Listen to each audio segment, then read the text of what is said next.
Welcome to I dream. YouTuber Harsha Sai కేసులో మరో twist బయటపడుతుంది. అతను యాటిట్యూడ్ అదే విధంగా ఉంటుందని, అతను అదే విధంగా అందరితో ప్రవర్తిస్తుంటాడని, అతని దగ్గరకు వచ్చే అమ్మాయిల పట్ల కూడా ఆ విధంగా ప్రవర్తిస్తుంటాడంటూ అతనికి ఆపోజిట్ పర్సన్ యువ సమ్రాట్ రవి గారు ఆరోపిస్తున్నారు. రవి గారు వాళ్ళిద్దరి మధ్యన వివాదం ఎప్పటి నుంచో నడుస్తుంది. బెట్టింగ్ యాప్లకు వ్యతిరేకంగా పోరాడుతున్న రవి గారు అతని మీద చాలాసార్లు కంప్లైంట్ ఇవ్వడం, దాంతో అతను రవి గారి మీద, యువ సమ్రాట్ రవి మీద కూడా కేసులు పెట్టడం అంతా మనందరికీ తెలిసిన విషయం. అయితే ఇప్పుడు జరుగుతున్న నార్సింగ్ కేసులోకి యువ సమ్రాట్ రవికి సంబంధం లేకపోయినా హర్ష అనే వ్యక్తి మాత్రం యాటిట్యూడ్ అదే విధంగా ఉంటుందని మాత్రం ఆయన ఆరోపిస్తున్నారు. ఆ ఆరోపణలో వాస్తవం ఎంత అనే విషయాన్ని అన్నిటి తెలుసుకుంది. సార్ నమస్తే. నమస్తే సార్, గుడ్ మార్నింగ్. యువ సమ్రాట్ రవి మరొకసారి వార్తల్లోకి వచ్చారు. అయ్యో, నేను రప్పించారండి. మీ ఇద్దరి మధ్యన ఎప్పటి నుంచో వివాదం ఉంది. రైట్. ఎక్కడో విజయనగరం, విశాఖపట్నంలో ఉన్న హర్షకి హైదరాబాద్లో సెటిల్ అయిన యువ సమ్రాట్ రవికి ఎందుకు వివాదం వచ్చిందన్న విషయం చాలామందికి తెలుసు, కానీ మరికొంతమంది తెలియదు. ఇప్పుడు ఈ కేసులో మీకు ఎలాంటి సంబంధం లేకపోయినా మీరు కూడా అతని మీద ఆరోపణ చేస్తున్నారు. అతని యాటిట్యూడ్ ఏ విధంగా ఉంటుంది అని ఏదో చెప్తున్నారు. మీరు ఇప్పుడు ఆయన మీద చేసిన ఆరోపణలకి, అంటే ఆ అమ్మాయి చేసిన ఆరోపణలకి బలం ఉందంటారా, లేదు యువ సమ్రాట్ హర్షాన్ని ఎవరో కావాలని కుట్ర పని ఈ విధంగా చేస్తున్నారా అనే విషయాన్ని చెప్పే ముందు మీ ఇద్దరి మధ్యన వివాదం ఎందుకు చెప్పండి. నా మధ్య హర్ష సాయి మధ్య మాకేమీ పర్సనల్ గొడవలు లేవు, లేవు కదా, పొలం గొడవలు లేవు. ప్లస్ నేను సేమ్ ఏజ్ గ్రూప్ కూడా కాదు. నా ఏజ్ 43 years. సో గత కొంతకాలంగా ఒక 4 years బ్యాక్ బెట్టింగ్ యాప్స్ తోని ఇతను సాయం చేస్తున్నాడు అన్న నిజాన్ని ప్రజలకి చెప్పినందుకు అప్పట్లో తన సోషల్ మీడియా ఫాలోవర్స్తోని, రాజేష్ మహాసేన లాంటి వాళ్ళతోని నన్ను పిచ్చి బూతులు తిట్టించాడు. యూట్యూబ్లోను, ఇన్స్టాగ్రామ్లోను పచ్చి బూతులు తిట్టించాడు. అంటే ఆయన చెప్తున్న వెర్షన్ బెట్టింగ్ యాప్తో చేయించడం నేరం అని మీరు కాదు, చట్టమే చెప్తుంది. రైట్. కానీ ఆయన ఏమంటారంటే, విరాట్ కోహ్లీ వాళ్ళే చేస్తున్నప్పుడు నేను చేసే నష్టం ఏంటి, నేను కూడా నా సర్కిల్లో ఒక లిమిట్ చేశాను కదా అని అంటున్నారు. సో ఒక డిఫరెన్స్ అండి. విరాట్ కోహ్లీ ఒకవేళ బెట్టింగ్ యాప్ ప్రమోట్ చేసినా తీసుకొచ్చి ఇన్స్టాగ్రామ్ పేజ్లోను, యూట్యూబ్ పేజ్లోను, పర్సనల్ ఇన్స్టాగ్రామ్ పేజ్లోను, పర్సనల్ యూట్యూబ్లోను పెట్టుకుంటాడా? పెట్టుకోడు. ప్లస్ విరాట్ కోహ్లీ ఏది సపోర్ట్ చేసే ఆర్ అడ్వర్టైజ్మెంట్ చేసే ఎటువంటి యాప్ ఇక్కడ ఓపెన్ కాదు, ఎందుకంటే అవన్నీ లీగల్.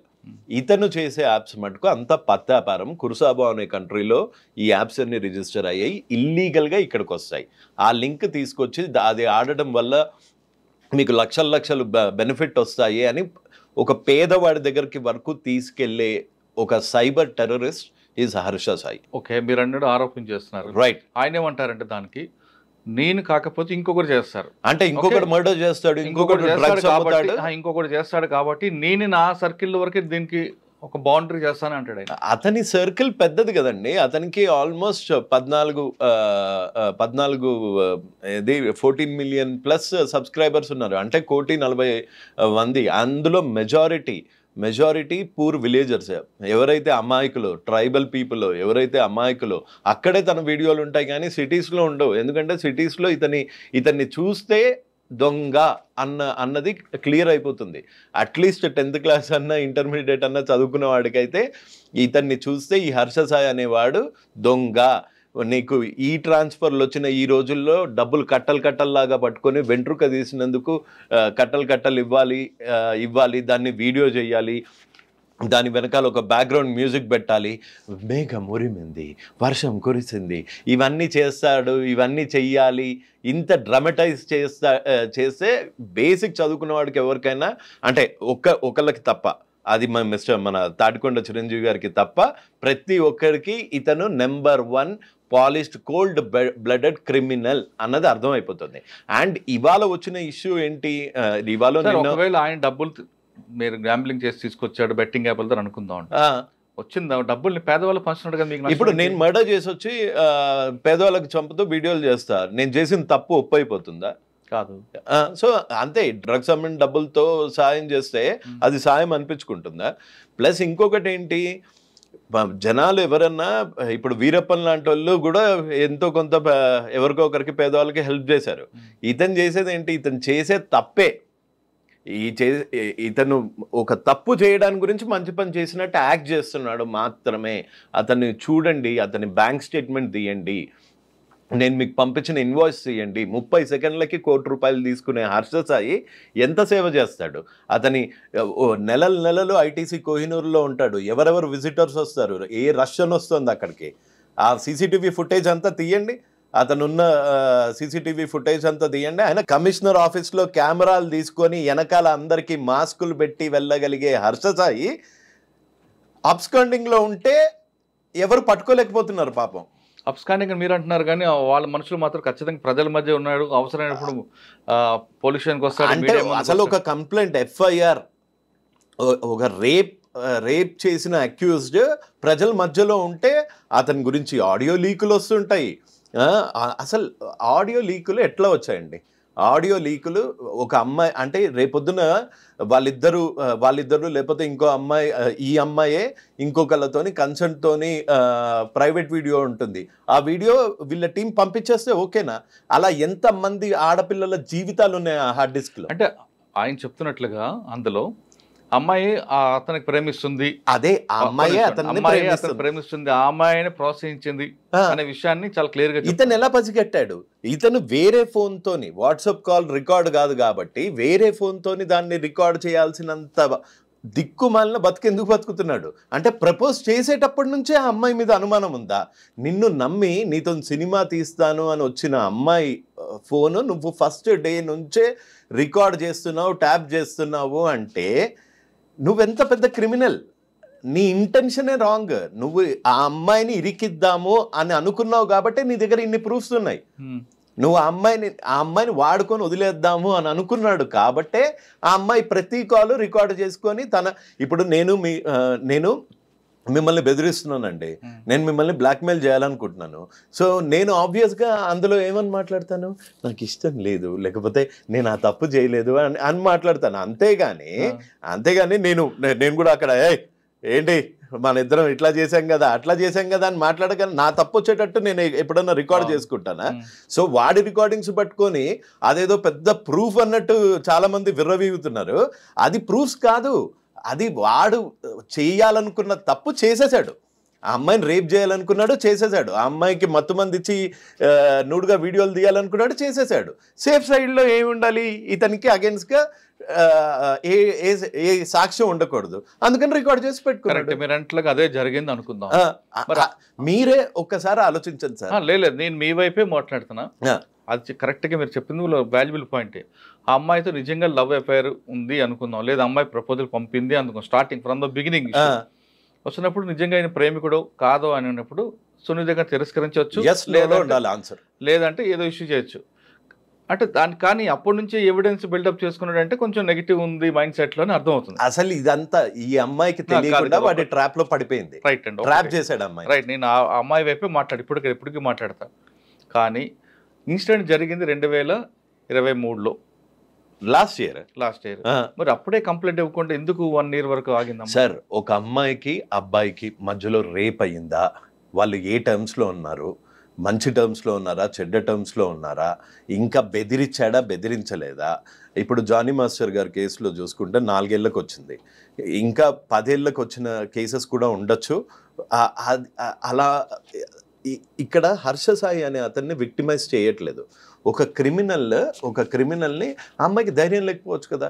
ఇప్పుడు మామూలుగా బెట్టింగ్ యాప్స్ మీద పోరాడుతున్న నా మీదే ఇన్ని కేసులు రిజిస్టర్ చేయించిన హర్ష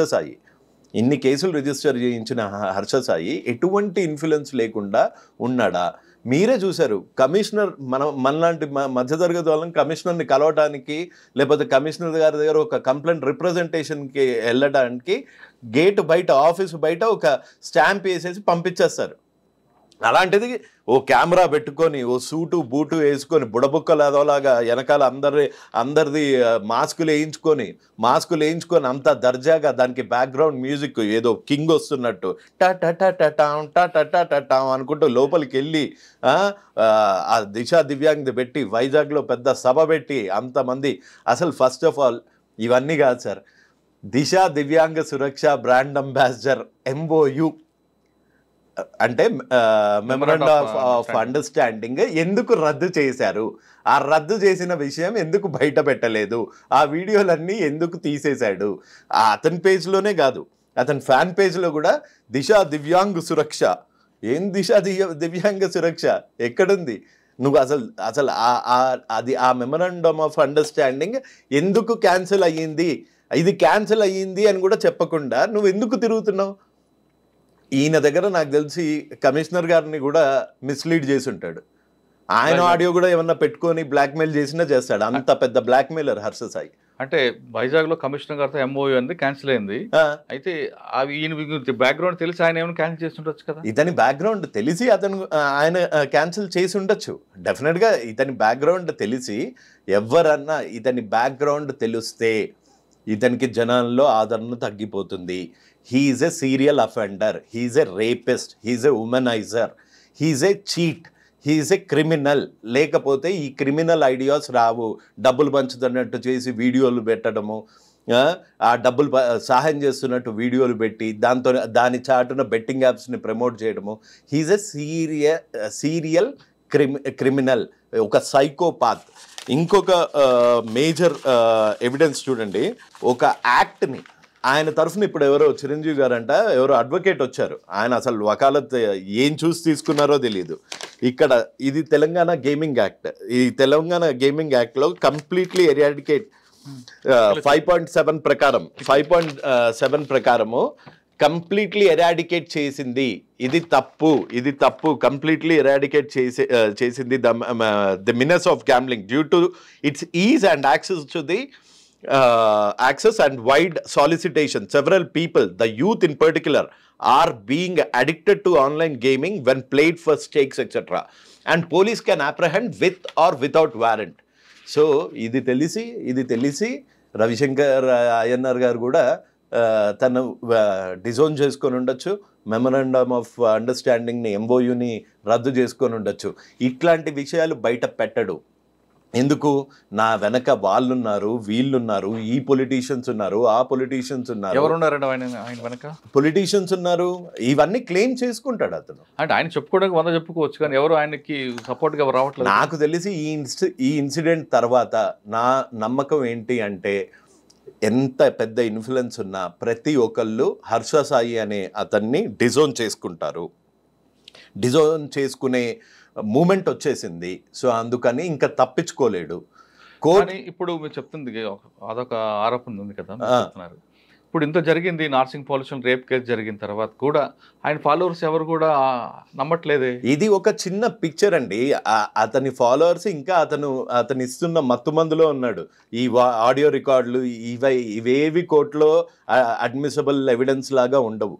సో ఈ వాయిస్ రికార్డులు, ఈ పత్యాపారము యూట్యూబ్ వ్యూస్కి మటుకు సరిపోతుంది. కానీ ఒక్కసారి కోర్టు జడ్జి గారు చూశారు అంటే మటుకు డెఫినెట్గా ఇతనికి శిక్ష పడటం ఖాయం, ఇతను జైలుకి వెళ్ళటం ఖాయం. అండ్ బెట్టింగ్ యాప్స్లో ఇతని బ్యాంక్ అకౌంట్స్ అన్నీ ప్రోబ్ అయ్యి, ఈడీలో ప్రోబ్ అయ్యి, ఇతను చేసిన పత్యాపారము, ఇతని వెనకాలన్న పొలిటీషియన్స్ ప్రతి ఒక్కళ్ళు రోడ్డు మీదకి రావటం 100% అవుతుంది. ఇంకో చెప్పండి. అతని దగ్గర సాయానికి వెళ్ళిన ఒక అమ్మాయిని ఎట్లా మాట్లాడాడు అన్నది మీకు ఒక ప్లే చేసి వినిపిస్తాను. వాడు బ్రోకర్ నా కొడుకు సార్, నిజంగానే వాళ్ళు చీప్ గా మాట్లాడతాడు సార్. వాడు లేడీస్ కి కొంచెం కూడా రెస్పెక్ట్ అనేది లేదు సార్ వాడి దగ్గర. అంటే మీరు ఆ అమ్మాయి చెప్తున్నట్లు ఆరోపణలో నిజమే ఉండొచ్చు, కానీ ఇంకొక పార్ట్ తీసుకుంటే. ఒక్క నిమిషం. నా పేరు వచ్చి గులాబ్ జాన్ అండి. వీడియోస్ అన్ని చూసి పూర్ పీపుల్స్ కి హెల్ప్ చేస్తున్నారని నేను, మా అక్క, మేమందరము ఆర్కే బీచ్ కి వెళ్ళాము. అప్పుడు నా ప్రాబ్లం చాలా పెద్దదిగా ఉన్నది. నాకు మైండ్ అనేది పని చేయదండి. హెల్ప్ చేస్తాడు అని ఆశపడి వెళ్ళిన అమ్మాయిని ఎంత ఘోరంగా తిట్టాడు. అంటే ఇక్కడ 2 రకాలు ఉంటాయండి గారు. ఒక మనిషి మీ దగ్గరికి సహాయం కోసం వచ్చారు, మీరు సహాయం చేశారనుకోండి, సామ్రాట్ యువ సామ్రాట్ కాదు భారత్ సామ్రాట్ అని పొగుడతారు. అవును, ఓకే, అవును. మీరు యువకుడు కాదు కానీ యువకుడు సామ్రాట్ అంటారు మీకు. ఒకవేళ మీరు కానీ మీకు చేతనైతే చేస్తారు, మీ వల్ల కాలేదనుకోండి, మీరు సున్నితిగా తిరస్కరించినా వాళ్ళు ఏం చేస్తారంటే ఈయన యువ సామ్రాట్ కదా ముసలి సామ్రాట్, ఈయన వాళ్ళ చేస్తాడు, ఈయన అదన్నాడు ఇదన్నాడు చెప్తూ సాధారణంగా మనుషులు నైజం అది. ఆ దీంట్లో మనం ఈమెను చూడకూడదు. అంటే ఒక 15 రోజులు వైజాగ్ బీచ్లో పిల్లల్ని వేసుకొని ఉన్న వాళ్ళని కూడా ఒకవేళ సాయం చేయలేనమ్మా అని ఉంటే, సాయం చేయలేనమ్మా నా ఆర్థిక పరిస్థితి బాగాలేదు అని ఉంటే, ఆవిడ ఇలా మాట్లాడేది వాళ్ళు కాదు. ఆవిడ్ని తిట్టారు, దుర్భాషలాడారు. ఆవిడ ప్రూఫ్స్తో పాటు పంపించింది, మీకు పంపిస్తాను అవన్నీ. సార్ ఇప్పుడు మన ఈ కేసు గురించి చూద్దామండి. ఆయన ఏం చెప్తారంటే హర్ష సాయి, నాకు ఆమెకి మధ్యన ప్రొడ్యూసర్ అండ్ హీరో మధ్య కనెక్షన్ మాత్రమే. ఓకే, ఆమె నాతో సినిమా తీస్తా అన్నారు. ఆమెతో పాటు ఎవరో బాలచంద్ర అనే వ్యక్తి ఆయన ఉన్నారు. కానీ నా దగ్గర అడ్వాన్స్ ఇస్తాను ఏమీ లేదు. వాళ్ళు నన్ను పెట్టుకుని అప్పులు చేయడం స్టార్ట్ చేశారు, నా కాల్ షీట్ చూపించుకుంటూ. నా కాల్ షీట్, నా ఫేస్ చూపించుకొని అప్పులు చేస్తున్నారు. ఆ విషయం నాకు వేరేదో తెలిసింది. తెలిసిన తర్వాత బ్యాంక్ స్టేట్మెంట్ తీసుకురండి మీది, మీకున్న ఎసెట్ చూపించండి, సినిమా ఫస్ట్ సినిమా కాబట్టి మధ్యలో ఆగిపోతే నేను బాధపడాల్సి వస్తుంది అని అడిగిన దగ్గర నుండి వాళ్ళిద్దరూ ఈ విధంగా నన్ను బ్లేమ్ చేస్తూ తిరుగుతున్నారు అంటారు. వీని ముఖం సార్, వీనికి యాక్టింగ్ రాదు, పాట రాదు, ఎయిడ్స్ పేషెంట్ లాగా మాట్లాడతాడు, ఈయన్ని పెట్టి అంట 2 కోట్లు అడ్వాన్స్ ఇచ్చిర్రంట. వాళ్ళకి అసలు వాళ్ళకి బేసిక్ సినిమా మీద నాలెడ్జ్ లేదు. ఒక స్టోరీ, ఈడే డైరెక్టరు, ఈడే మ్యూజిషియను, ఈడే హీరో, హీరోయిన్ కూడా ఈయనే చేయమనండి. అదేదో భాస్కర్ అవార్డు లాగా హర్ష కసాయి అవార్డ్స్ అని వీడికే ఇప్పిద్దాము. అంటే 2 కోట్లు ఇవ్వడం అవాస్తవం అంటారా వాస్తవం అంటారా? నాకు తెలీదు. మీ వర్షంలో నేనైతే 2 రూపాయలు ఇయ్యా విన్ యాక్టింగ్ కి, నేనైతే 2 రూపాయలు ఇయ్యా. ఎయిడ్స్ పేషెంట్ లాగా కింద వండుకుంటాడు, లేస్తాడు. నిజంగా చావు అంటే మనిషి చచ్చినప్పుడే తెలుస్తుంది అంటే, అరే అది అది యాక్టింగా? చావు అన్నది మనిషి చచ్చినప్పుడే తెలుస్తుంది. దానికి నువ్వేమన్నా గలీలియో లాగా యురేకా యురేకా అనుకుంటా బయటకు వచ్చి చెప్పడానికి అందులో ఏముందిరా భయ్? అది ఆ టీజర్ని కూడా కొంతమంది వావ్ సూపర్ అంటే వాళ్ళకి కళ్ళు లేవు. థంబ్నెయిల్స్ ఎట్లుంటాయంటే, ఒక్క సినిమాతో ప్రభాస్, పవన్ కళ్యాణ్, రామ్ చరణ్, ఎన్టీఆర్కి అందరికీ చెమటలు పట్టించిండట. ఏది మీరు అంటే కొంచెమన్నా సిగ్గుండాలి సార్. అంటే పెట్టుకొని కన్నా మన ఆడియో టీజర్ లాంచ్ థంబ్నెయిల్ ఏంటంటే, ఒక్క ఇంటర్వ్యూతో ఒక్క మీడియాతో నువ్వు గుక్క తీసుకోకుండా అండ్ కుక్కలాగా అరవకుండా, కుక్కలాగా చేయకుండా నువ్వు ఒక్కటి చెయ్యవయ్యా. ఒక చిన్న వేమన శతకం చెప్పు, ఒక చిన్న పద్యం చెప్పు, ఒక చిన్న ఫార్ములా చెప్పు. అంటే సినిమా యాక్టర్ అవన్నీ అవసరం లేదు అనుకుంటున్నాడు. అదే ఒక ఎక్స్పీరియన్స్ లేదు. మీరు మళ్ళీ బ్యాక్ వెళ్దాం. హర్ష సాయి అన్న వ్యక్తికి 2 కోట్లు తీయడానికి, అడ్వాన్స్ తీయడానికి ఆయన పవన్ కళ్యాణ్ అని మీరు అంటున్నారు. కళ్యాణ్ గారికే ఇచ్చిన అగ్రిమెంట్స్ ఉంటాయి కదా. అంటే ఇప్పుడు ఈయనకి హర్షకి 2 కోట్లు ఇచ్చారని ఆమె చేసిన ఆరోపణ కూడా అవాస్తవం అనుకోవచ్చా? వాస్తవమా మళ్ళీ చెప్తున్నా. అసలు టీజర్ అయితే బయటకు వచ్చిందా? వీని 3rd క్లాస్ యాక్టింగ్ అయితే బయటకు వచ్చిందా? వీనితో సినిమా తీద్దామని, నా అంత పెద్ద సూపర్ స్టార్తో సినిమా తీద్దామని ఇల్లే వచ్చిర్రా అంటారా? ఇన్ని వాస్తవాలు అయినప్పుడు, ఇన్ని టీజర్లు బయటకు వచ్చినప్పుడు వాళ్ళు అడ్వాన్స్ ఇచ్చారు లేకపోతే వాళ్ళు డబ్బులు ఇచ్చారు అన్నది ఒక్కటే అవాస్తవం అని ఎందుకు అనుకుంటున్నారు? కానీ హర్ష చెప్పే విషయం ఏంటంటే, నన్ను పెట్టుకొని 2 కోట్లు వాళ్ళు అప్పులు చేస్తున్నారు, వాళ్ళ స్టేట్మెంట్ ఇవ్వమంటే. అసలు వీన్ని నేను హర్ష సాయితోని సినిమా తీస్తా, ఇప్పుడు నేను తీస్తా సినిమా, నాకు ఎవడన్నా అడ్వాన్సులు పంపించండి, 10 రూపాయలు రావు, 10 రూపీస్ రావు. అంటే టీజర్ రిలీజ్ అయింది కదా వాళ్ళు 10. వాళ్ళకంత తెలివి ఉంటే ఈ దిక్కుమాలినోడి దగ్గర ఎందుకు ఇరుక్కుంటారు సార్? సరే, హర్ష విషయంలో వాళ్ళు డబ్బులు ఇచ్చారు అనుకుందాం టెంపరీగా. కానీ ఈ రిలేషన్షిప్ విషయం వచ్చేసరికి హర్ష రేప్ చేశాడని ఆమె కంప్లైంట్ చెప్పారు కాబట్టి ఒక విక్టిమ్ చెప్పిన మాటలు మనం ఖచ్చితంగా నమ్మాల్సిందే. ఎందుకంటే ఒక స్త్రీ 4 గోళ్ల మధ్య జరిగిన విషయాన్ని బయట చెప్పిందంటే ఖచ్చితంగా సంథింగ్ హ్యాపెండ్. రైట్. ఇంతకాలం ఎందుకు ఆమె ఆగింది? వెంటనే ఇచ్చుంటే ఒక బెనిఫిట్. సార్ మీరు అన్నట్లు బెదిరింపు ఉంది, ఎవరో బెదిరించారు, లేదా యువ సామ్రాట్ ఏ విధంగా అయితే కేసులు పెట్టి వేధించాడు అదే విధంగా తన కూడా ఇరుక్కుంటుందని భయపడి ఆగింది అనుకుందాం. కానీ 1 year వరకు ఎందుకు ఆగాల్సి వచ్చింది? వాడి క్లెయిమ్ ఏంటంటే, వాడి అమ్మాయి ఎందుకు ఆగాల్సి వచ్చింది? నేను దానికి 1 word ఆన్సర్ ఇస్తా. హర్ష సాయి అనే రేపిస్ట్ అనుకుంటాడు, నా వెనకాల అమ్మాయి ఉంది అనుకున్నాడు ఇన్ని రోజులు. అంటే ఎలా? ఏ విధంగా? అదే నన్ను ఆడిస్తోంది అని. నేను ఎప్పుడైతే సార్ బండారం బద్దలు కొట్టానో, ప్రతి వీడియో ఎప్పుడైతే మిలియన్స్ ఆఫ్ వ్యూస్లోకి వెళ్ళిపోయాయో, అప్పటి నుంచి ఈ బాధితులకి, ఈ బాధితులకి ఒకలాంటి భరోసా వచ్చింది, ఒకలాంటి ధైర్యం వచ్చింది. అంటే ఇప్పుడు ఇకపై అమ్మాయి లాంటి వాళ్ళు కూడా ముందుకు వస్తారంట. ఆల్రెడీ కాంటాక్ట్ లో ఉన్నారు. This is just the beginning of a very big dirty picture. మనం ఒక టైల్ ని చూస్తున్నాము. ఇది బెట్టింగ్ యాప్స్ తోని స్టార్ట్ అయినా ఇది ఎంత పెద్దగా వెళ్తుంది అన్నది నాకు కూడా బై గాడ్స్ గ్రేస్ నాకు కూడా కొన్ని ఆధారాలు వచ్చాయి. నన్ను కొంతమంది వేరే విక్టిమ్స్ కూడా కాంటాక్ట్ చేశారు. వాళ్ళకి ఇంకా ధైర్యంగా బయటికి వచ్చి ఇతను చేసిన దుర్మార్గాలు చెప్పడానికి అమ్మాయిలు సార్, వాళ్ళ ఫ్యామిలీ ఉంటుంది, పెళ్లి కావాల్సిన పిల్లలు ఉంటారు, పెళ్లి కావాల్సిన ఏజ్లో ఉంటారు. ఇలా బయటికి వచ్చి మీడియాలో అంతా రచ్చరచ్చ అయిపోతే వాళ్ళకి పెళ్లి కాదు అని వాళ్ళ మదరు ఫాదరు సూసైడ్ చేసుకుంటా అని బెదిరించిన వాళ్ళు కూడా ఉన్నారు కొంతమంది ఇతని విక్టిమ్స్. సో ఇతని గురించి నా వాయిస్ విని నా వెనకాలకు వచ్చి బాధితులు ఉన్నారు, కానీ బాధితుల వెనకాల నేనున్నాను, కానీ నా వెనకాల బాధితులు లేరు. ఇకపై వస్తారు. ఇక చెప్పా కదా, ఇది just beginning of a very big dirty picture, just the beginning. ఇతను ఎంత క్రిమినల్, ఇతను ఎంతమంది అమ్మాయిల జీవితాలతో ఆడుకున్నాడు. తనే చెప్పాడు కదా, నా దగ్గర 10 హార్డ్ డిస్కులలో అమ్మాయిల ఫోటోలు పెట్టుకునే పర్వర్టెడ్ గై నువ్వు ఏదో పెద్ద సమాజ సేవకుడిలాగా ట్రూత్ విల్ ట్రయంప్ కూడా కాదు, ఇట్లా పెట్టి my lawyer Tadikonda Chiranjeevi will address అంటే ఏం అడ్రస్ చేస్తాడు? ఆయనను కూర్చోబెట్టి ఆయన తద్దనా బద్దనా అంటున్నాడు, అక్కడ ఛత్రపతి డైలాగులు చెప్తున్నాడు. చెప్పండి, అంటే ఈ ఇష్యూ ఇక్కడతో కాదు, ఇంక ముందు ముసలి పండుగ. అసలు యాక్చువల్గా మనం చిన్నప్పుడు చదివాం, పువ్వు పుట్టగానే పరిమళిస్తుంది అన్నట్టు. ఈ హర్ష సాయి ఫ్యామిలీ బ్యాక్గ్రౌండ్ ఏంటి? రాధాకృష్ణ కతియార్ ఏ వ్యాపారం చేసేవారు? ఆయన వడ్డీ వ్యాపారా కాదా? ఎంతమంది పేదవాళ్ళ రక్తం తాగాడు? ఇతను గీతం కాలేజ్లో ఇతను చేసిన చేష్టలేంటి? అసలు నేను ప్రతి ఒక్క పేరెంట్కి, ఈ హర్ష సాయి అనే వాడిని ఫాలో అయ్యే ప్రతి ఒక్క పేరెంట్కి, ప్రతి ఒక్క మనిషికి చేతులు జోడించి చెప్తున్నా, మీ పిల్లలు గనక ఇట్లాంటి వాడిని గనక ఫాలో అయితే వాళ్ళు కూడా అలానే తయారవుతారు. చదువు సంధ్యలు వదిలేసి ఈ ఫేక్ వీడియోలు చేసుకుంటూ ఈ ఫేక్ ఫాలోవర్స్ గురించి ఒక ఫేక్ వరల్డ్లో బతుకుతారు. మేము హర్ష సాయి లాగా అయిపోవచ్చు, మేము హర్ష సాయి లాగా మిలీనియర్స్ అయిపోవచ్చు, ఈ సేవ చేస్తున్న డ్రామా చేస్తే అని అలా తయారవుతారు. దయచేసి మీరు ఎంక్వైరీ చేయండి. గీతం కాలేజ్లో ఈ హర్ష సాయి ఏంటి? అతని ఊర్లో కాసింకోటనో ఎక్కడో, కాసింకోటలోనో ఎక్కడో అతను చేసిన చేష్టలు ఏంటి? అతని బ్యాక్గ్రౌండ్ ఏంటి? వాళ్ళ నాన్న బ్యాక్గ్రౌండ్ ఏంటి? ఇతని బ్యాక్గ్రౌండ్ ఏంటి? ఇతను చేసిన చిల్లర పనులు ఏంటి? ఇతని చిల్లర వీడియోలు ఏంటి?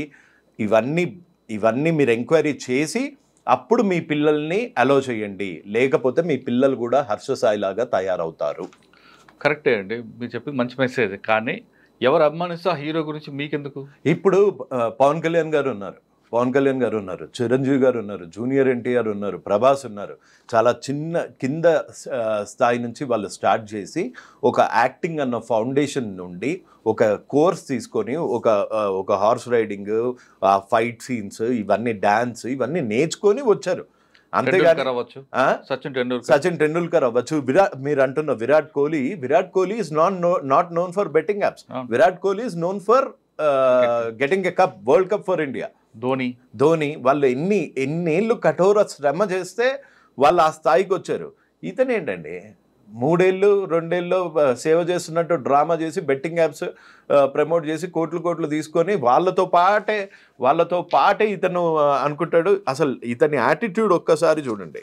ఇతని యాటిట్యూడ్ మీకు ఒక ఆడియో వినిపిస్తాను.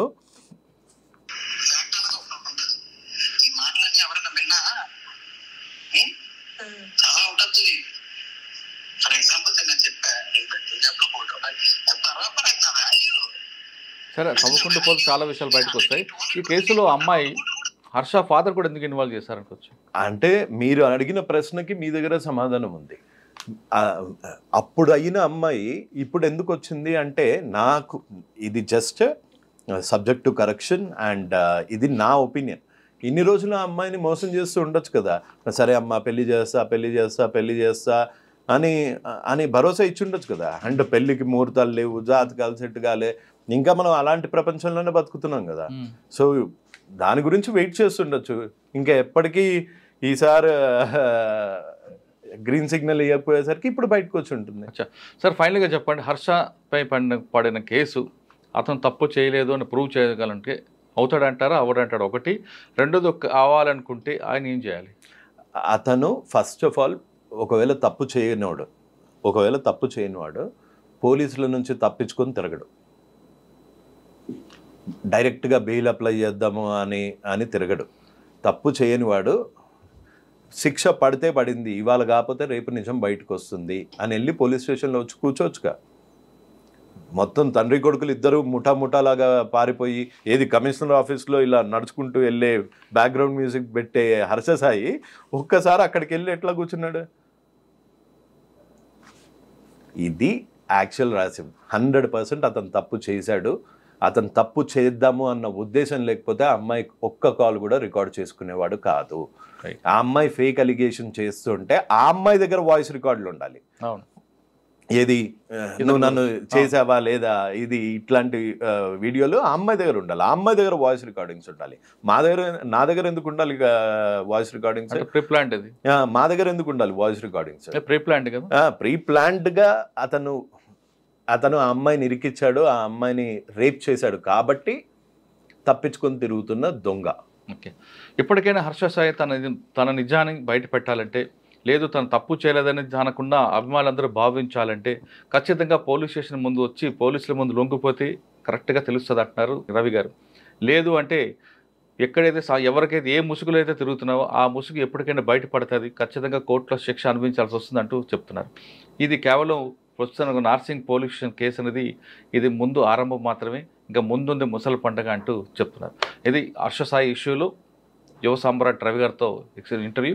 వచ్చే వారం మరో ఇష్యూలో మళ్ళీ కలుద్దాం. అంతవరకు నమస్తే. Thank you sir. Thank you. జై హింద్ సార్.